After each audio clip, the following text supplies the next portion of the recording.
لحظة، وقف بس اسمعني كده معلش 30 ثانية بعد إذنك معلش. أنا بس هقول لك يعني إن أنت عايزك تستمتع بإيه بالظبط؟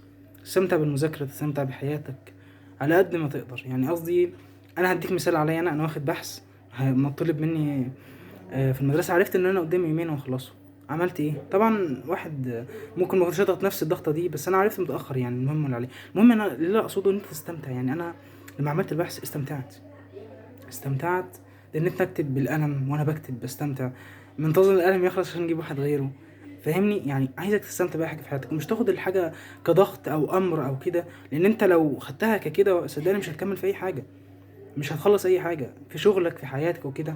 يعني تأقلم ومشي امورك فيما معناه. وانا اصلا ما كنتش كده، ودلوقتي الحمد لله بحاول اعمل كده، وبحاول استمتع فعلا. يعني مش عايز اخد المذاكره دي يعني او التعلم او الشغل او كده ان هم يعني كضغط عليا او حاجه الزاميه. هو لازم بس في بعض الاحيان لازم تستمتع عشان تعدي الامور وتمشي الامور.